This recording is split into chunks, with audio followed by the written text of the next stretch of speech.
1, 2, 3.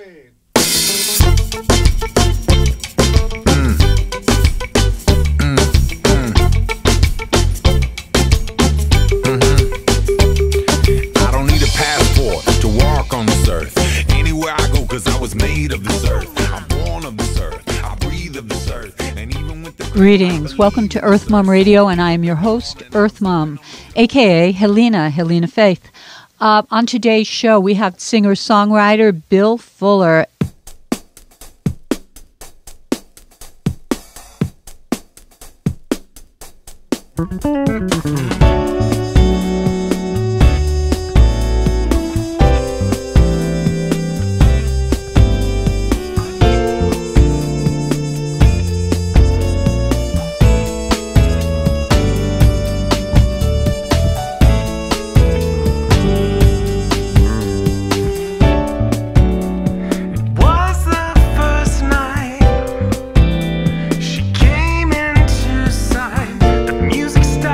Every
That's the music of Bill Fuller. Bill Fuller is a singer, songwriter, guitarist, producer, and audio engineer. And he's an artist heavily influenced by the classic singer-songwriters of the 70s. Fogelberg, Crosby, Stills and Nash, the Eagles, James Taylor, and Billy Joel. His recordings have a contemporary sound and production, but meld that style with many genres such as rock, jazz, folk, adult contemporary, and pop.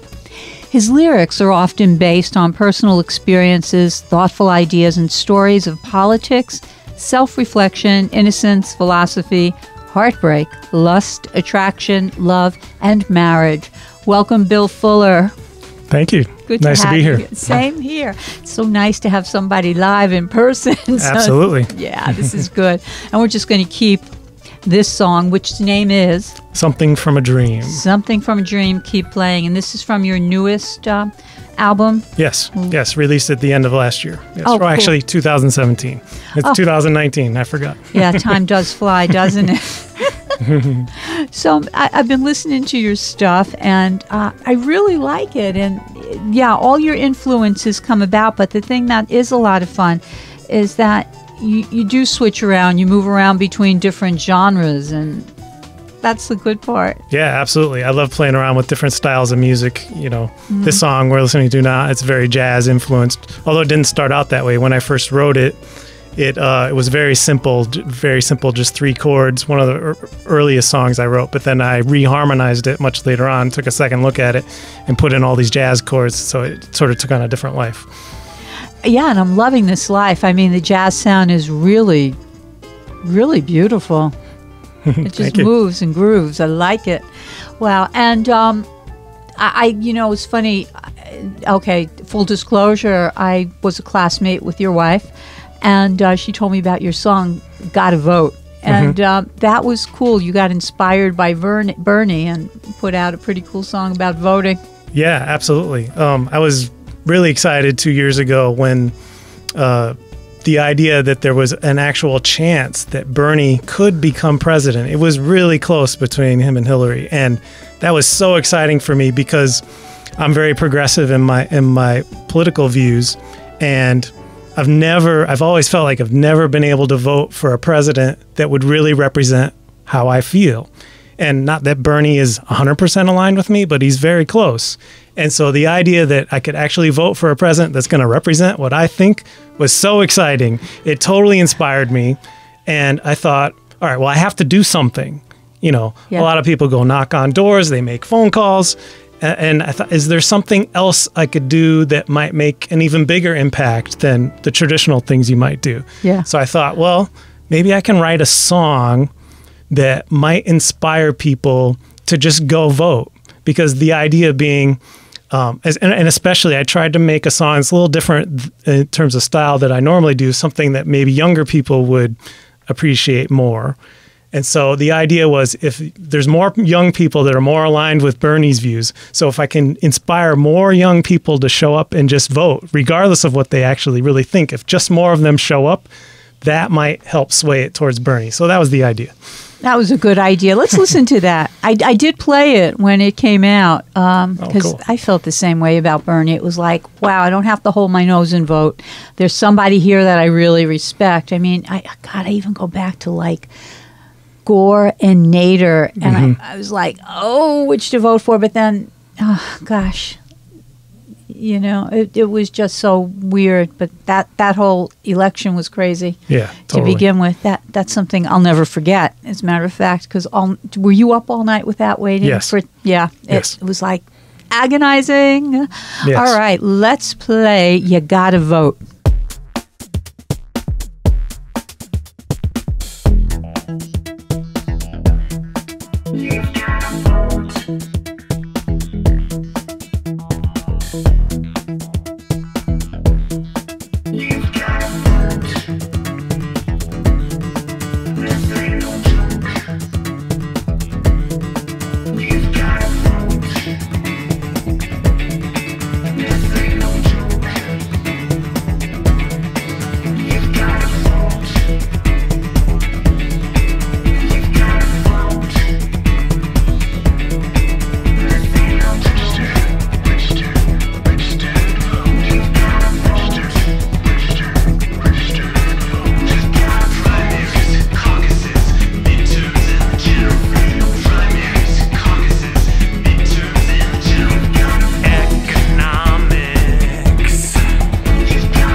Got a Vote by Bill Fuller, who was also one of the 5 bills. I want to talk about that, and I also want to talk about my favorite song of yours. But you and your wife are both from the Dakotas. You're from South Dakota?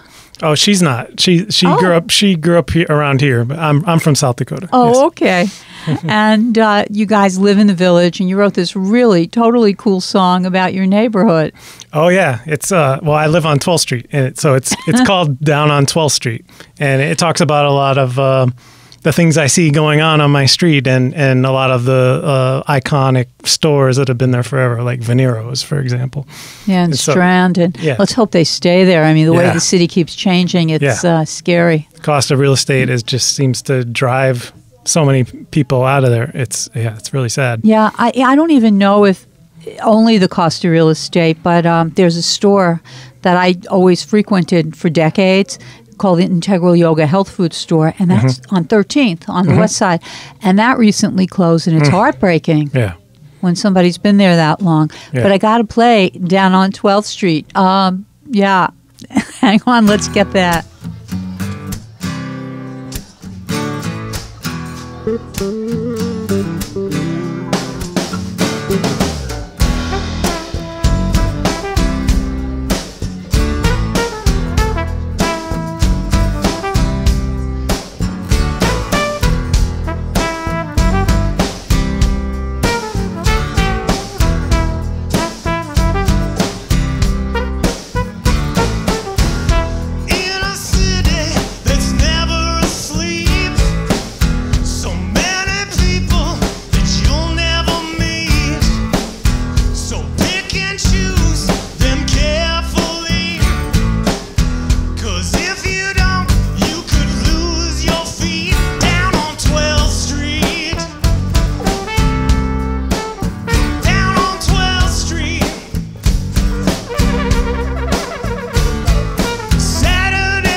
Down on 12th Street with my guest, Bill Fuller.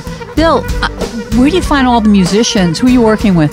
Oh, these are friends that I've just met over the years being here in New York. Just hanging out, going to see live shows. I've worked in recording studios and met lots of musicians over the years and become friends with them. And so, yeah, a lot of my close friends are amazing musicians, and I've brought them into play. Actually, my best friend is an incredible guitarist. He actually lives in London now, but he was my best friend when I was at Berklee College of Music in Boston. And so he used to live here in New York. Now he's in London, but he's played electric guitar on all my recordings. Oh, that is nice. Yeah. You know, what I wanted to talk about, you do a thing called the 5 bills. And what you take covers and you put them in 5-part harmony, and they're all you singing, and you even done videos with you singing all the parts. Yeah.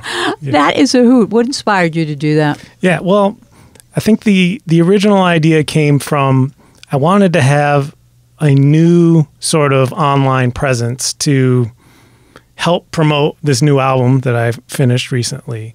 And if you look at your Facebook timeline, the thing that tends to grab people's attention the most is video. So I knew I needed to come up with some sort of video showcasing my music or me as a musician in some way. And I wanted to do something that was a little different, creative, fun, interesting.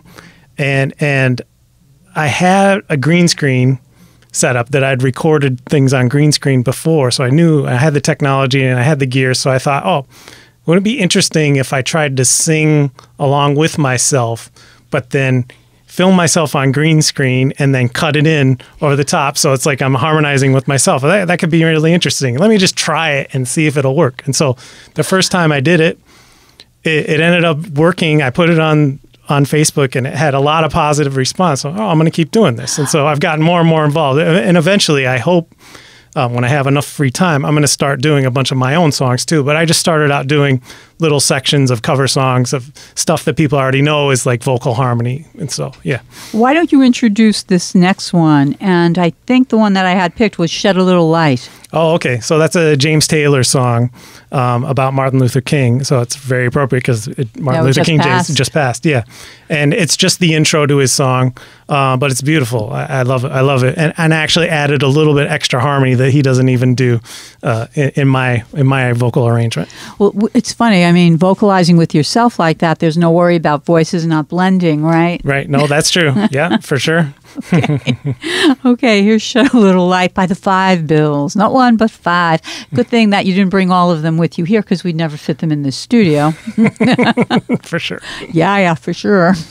Oh, let us turn our thoughts today to Martin Luther King and recognize that there are ties between us, all men and women living on the earth, ties of hope and love, of sister and brotherhood, that we are bound together in our desire to see the world become a place in which our children can grow free and strong.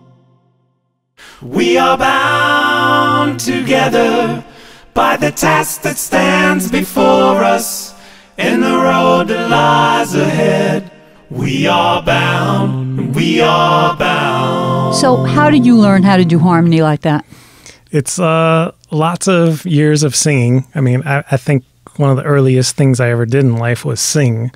But yeah, I've been in tons and tons of different choirs. I was in, choirs in high school, and then I was in the South Dakota All-State Choir and the Honor Choir, and then off in college, millions of different choirs.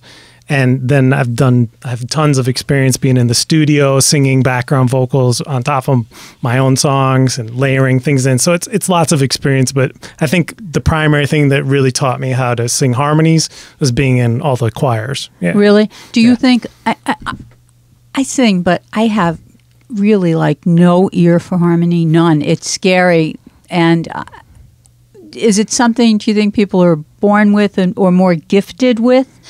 Or is it something that you can really learn by playing thirds and fifths and everything else? You can, I think definitely what makes it easier is if you have that natural ability. If you're naturally a gifted singer and you naturally have a good ear for pitch, and then it's practicing, you can get better and better. But if you're somebody that struggles a little bit, maybe you're not as naturally talented at hearing things. Yeah. You can do ear training. You can train yourself. You can practice just like anything else. There's some people, they could probably practice forever and never get it. But I think that if you're more middle of the road, you could definitely work on it and learn how to do it better. Yeah. Thanks. I'm just amazed because those harmonies really are beautiful. Yeah. Thank you. Where do you go from here? And well, actually, before that, did you ever, your whole life, you've been in music and singing. Did you ever picture doing anything other than that? Other than music or other than singing? Other than music. Well, I do a lot of different things. Well, audio engineering, though. Yeah, I do lots of audio engineering. I do lots of work in video production.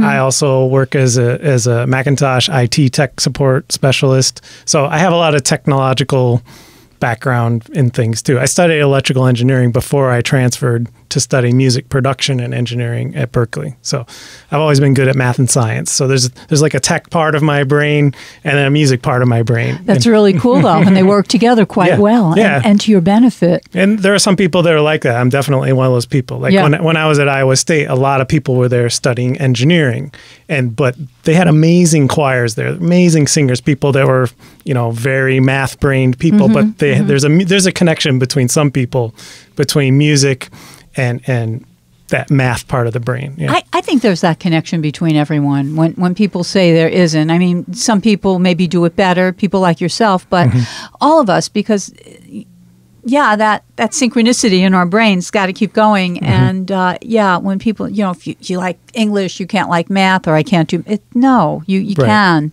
Well, I think it's more natural ability. Like you might be somebody that's better at learning a language versus learning math. Yeah. And so I know musicians that are like that too. They're way better at like learning a language, and you try and throw math at them. They're like, oh, I can't do that. I'm not technological at all. Yeah. So I think it's more about being better at a natural ability. Yeah.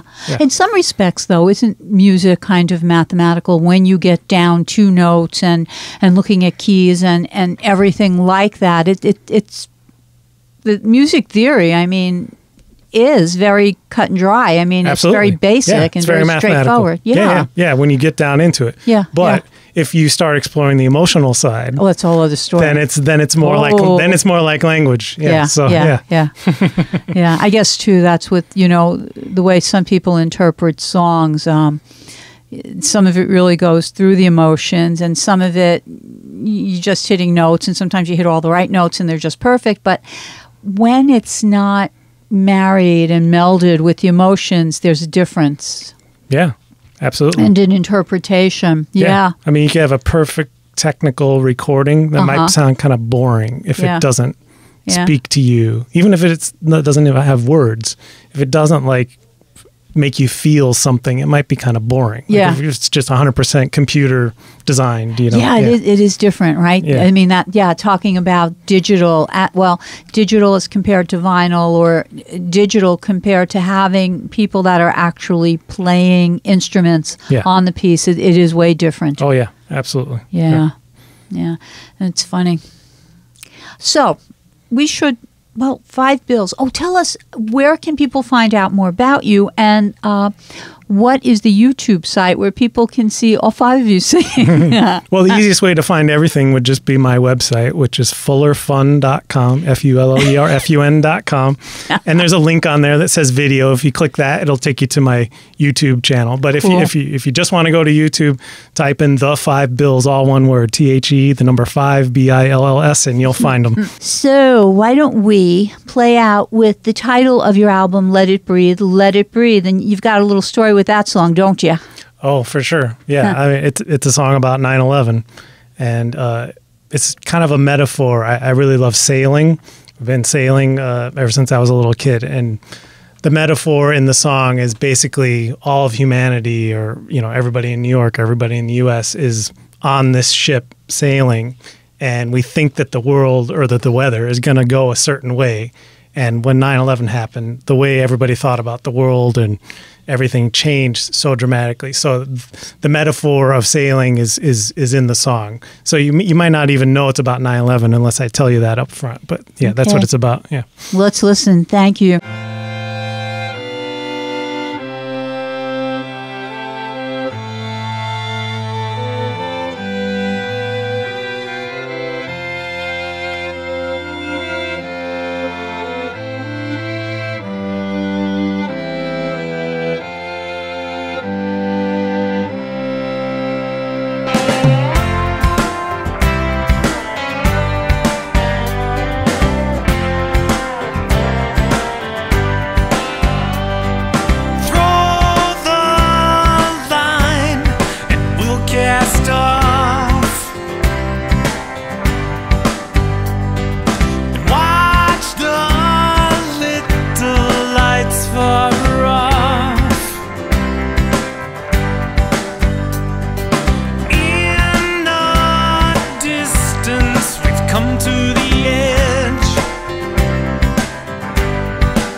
Well, it's a wrap. Thank you to my guest, singer-songwriter Bill Fuller.